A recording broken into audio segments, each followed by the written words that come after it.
Welcome to Wealth Hustle 247 podcast, your trusted guide to financial literacy, business innovation, and entrepreneurial success.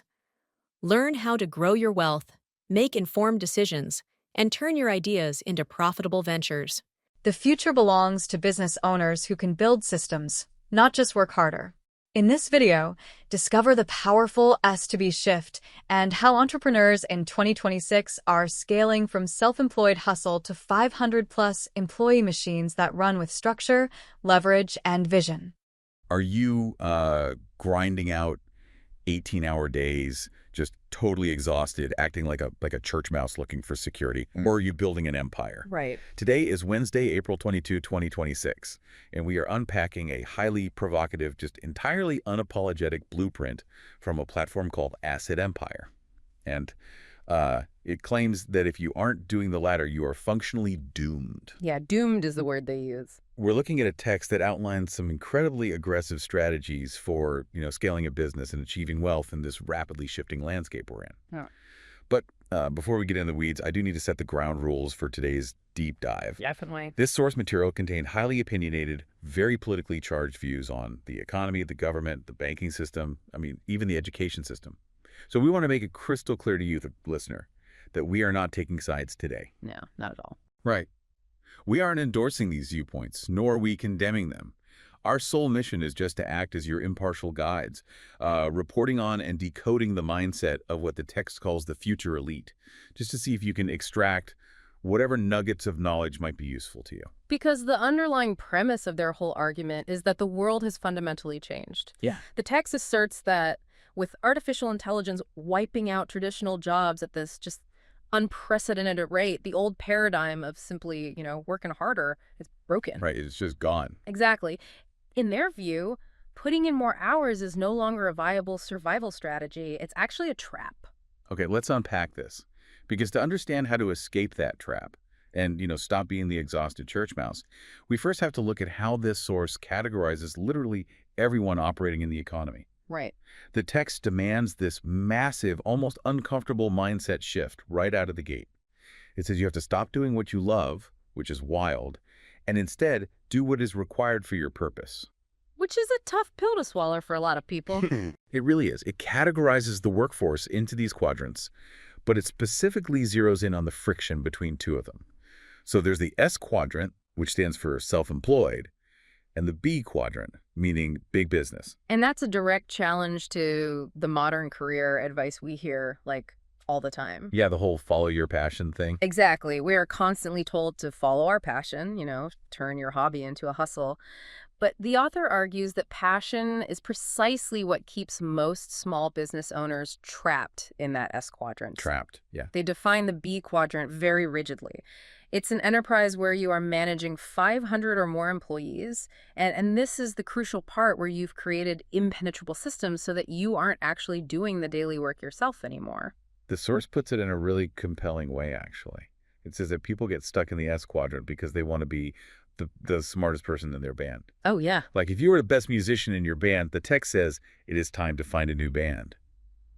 And reading that, I instantly thought about the music industry. That makes sense. It's the difference between being the exhausted, sweating lead singer of an indie rock band playing gig after gig versus stepping off the stage entirely to own the record label that signs the bands. What's fascinating here is the mechanical difference in leverage between those two roles. Right. Scaling a business, according to this philosophy anyway, has absolutely nothing to do with your personal craftsmanship.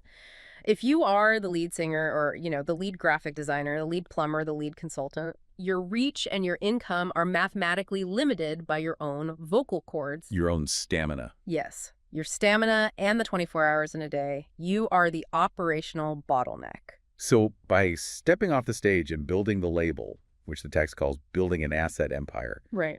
you're no longer playing the instrument. Yeah, if you're done playing. You're building the machine that manufactures the music. And that system relies on leverage, which is theoretically infinite, rather than your individual effort, which is obviously finite. Very finite. Right. A record label can release 50 albums in a single day.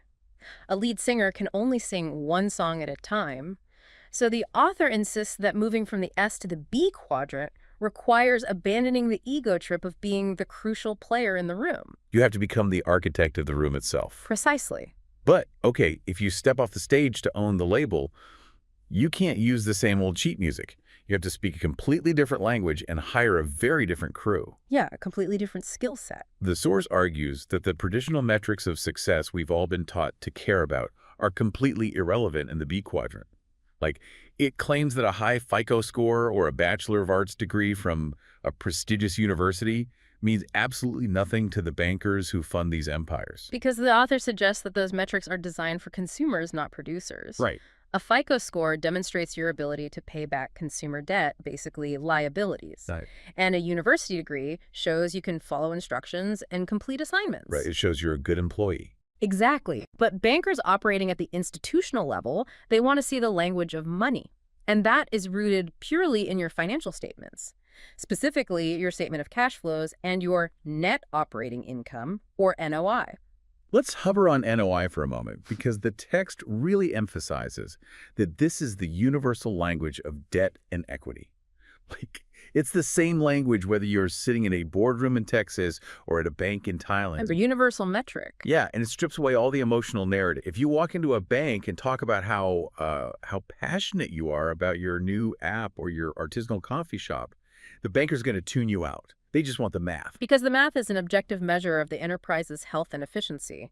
Net operating income is, at its core, the total revenue your property or business generates minus the operating expenses necessary to keep it running. Just the raw numbers. Just the raw numbers. Yeah. It determines one binary outcome. Is this entity a true asset that predictably forces money into your pocket, or is it a liability that drains your cash flow? Right. The banker doesn't care about the aesthetic of the coffee shop, you know? They care about the NOI multiple. And speaking that language requires a translator. The text is brutal about the reality of trying to do this alone. It says you absolutely cannot scale as a solopreneur. No, not at all. If you want to operate in the big business quadrant, you need an attorney and you need a CPA who can actually navigate the 6,000-page tax code.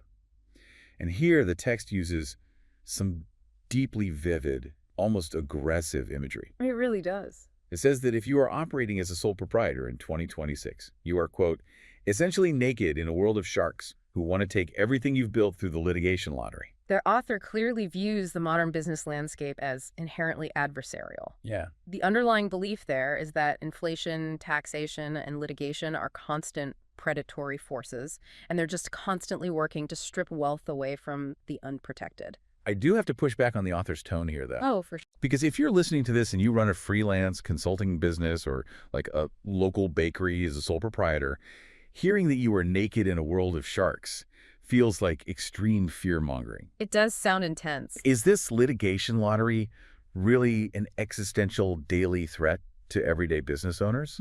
Or is this just aggressive rhetoric designed to shock the reader into taking asset protection seriously? Well, it is undoubtedly aggressive rhetoric, but it points to a very real mechanical vulnerability. Okay, how so? In a sole proprietorship, there is no legal distinction between the owner and the business. Right. So if a delivery driver for that bakery gets into a catastrophic accident, the owner's personal savings, their family home, their kids' college fund, all of it is legally exposed to a lawsuit. Wow. Yeah.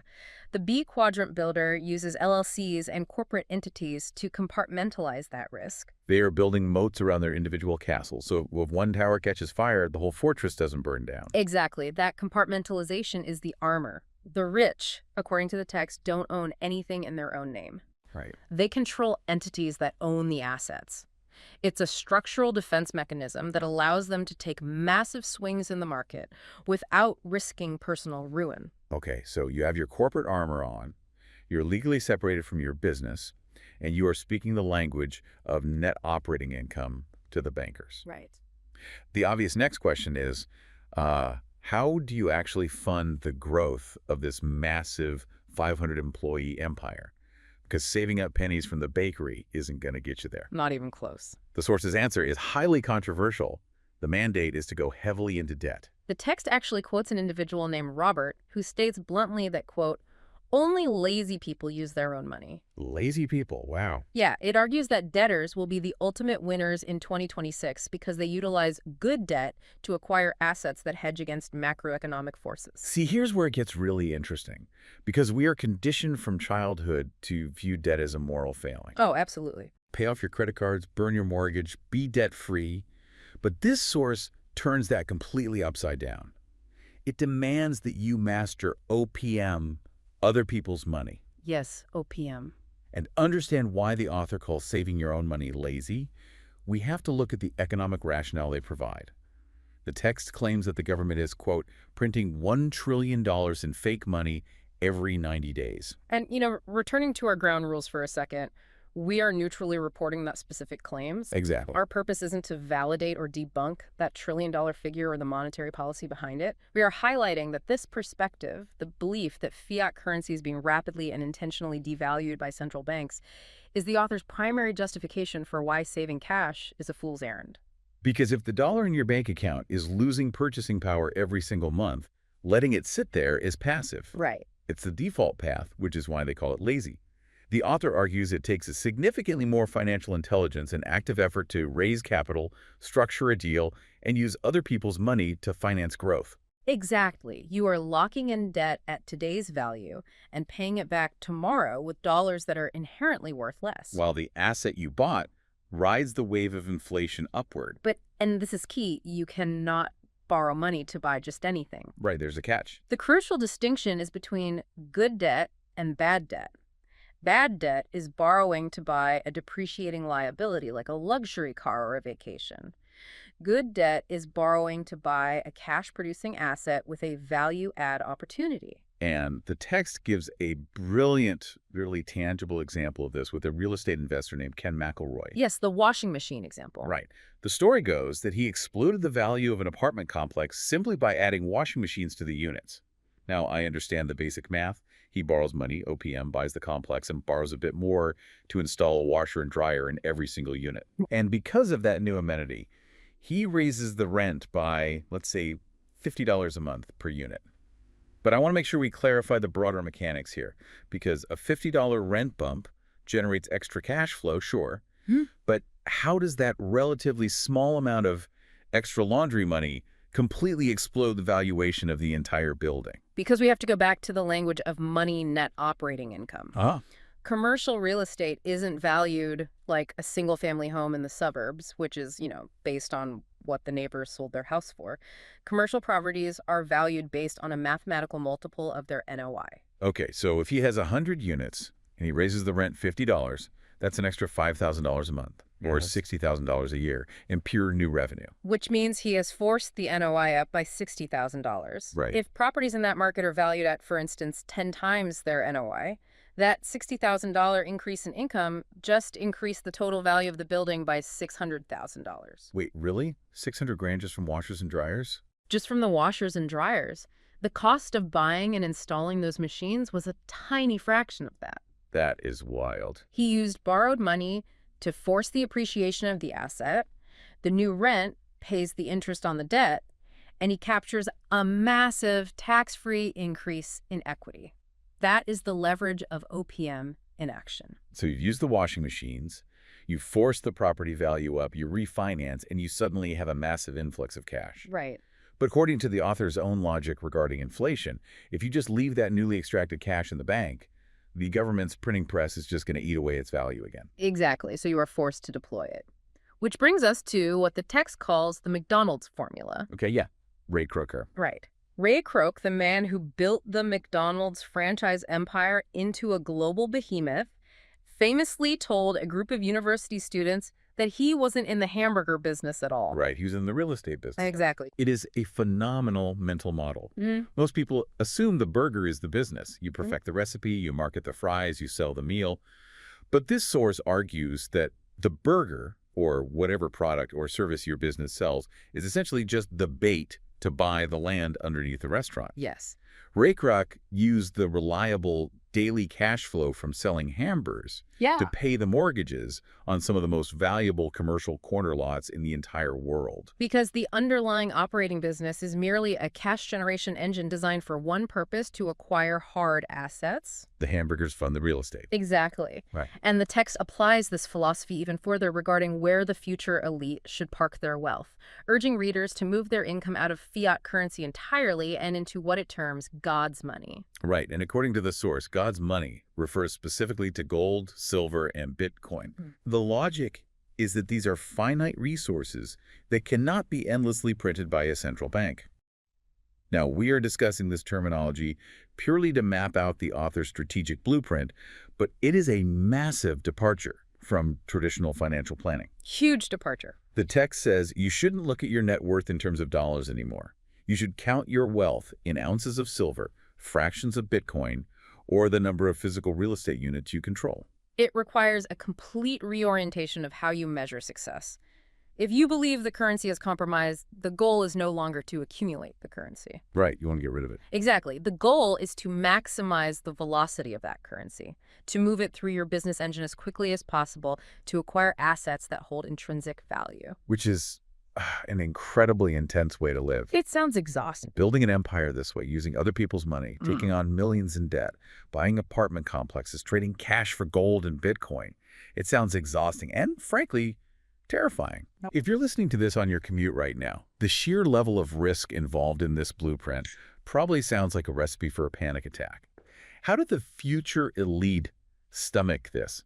How does this philosophy handle the paralyzing fear of failure? Well, the source material addresses this head on. It states that you have to completely systematically rewire your brain to fail forward. Fail forward. Yeah.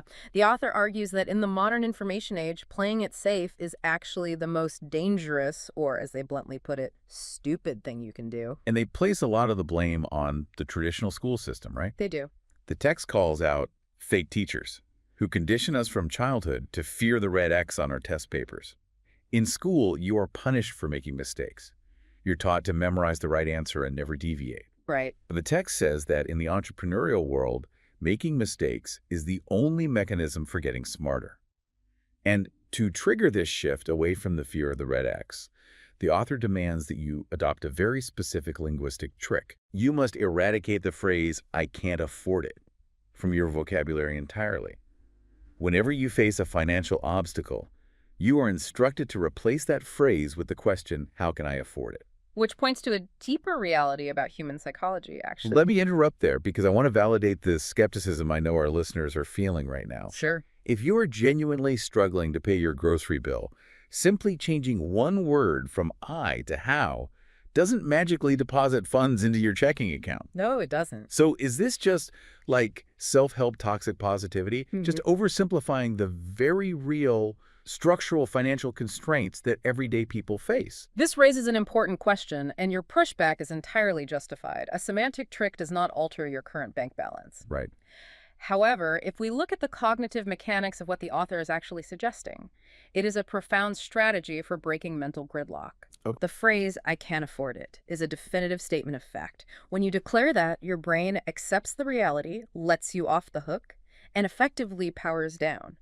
It is a state of passive acceptance. You've given yourself permission to stop trying. Precisely, which is the opposite of what an empire builder does. When you force yourself to ask, "How can I afford it?" Again, you introduce cognitive dissonance. Right. You present your brain with an unresolved puzzle. It moves you forcibly from passive acceptance into active problem-solving mode. You suddenly have to start thinking about the variables we've discussed. Like, can I find a partner? Can I raise capital? Exactly. Is there a value-add opportunity here, like the washing machines, that will allow the asset to pay for itself?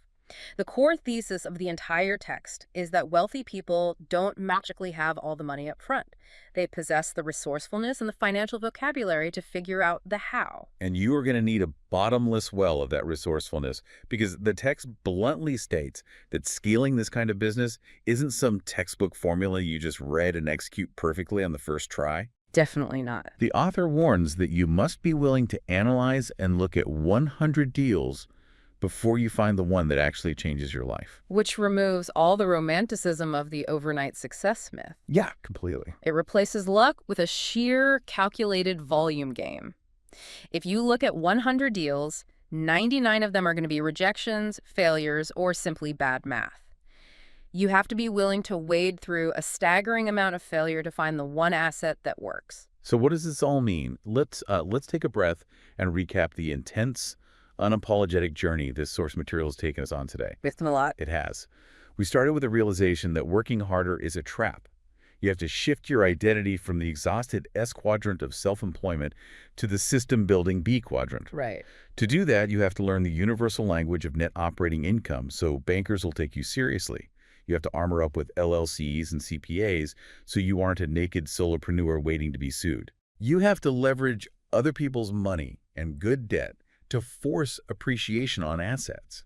You follow the McDonald's formula, using your business's cash flow as bait to acquire hard assets and God's money. And finally, you have to retrain your brain to fail forward, swapping the passive "I can't afford it" for the active problem solving of "how can I afford it?" It is a comprehensive, if intimidating, blueprint. Yeah, very intimidating. And it leaves us with a fascinating concept to reflect on, specifically regarding that requirement to look at 100 deals. Right, the volume game. If processing 100 deals is the mathematical metric the future elite use to find just one life-changing financial opportunity, it forces you to analyze your own environment.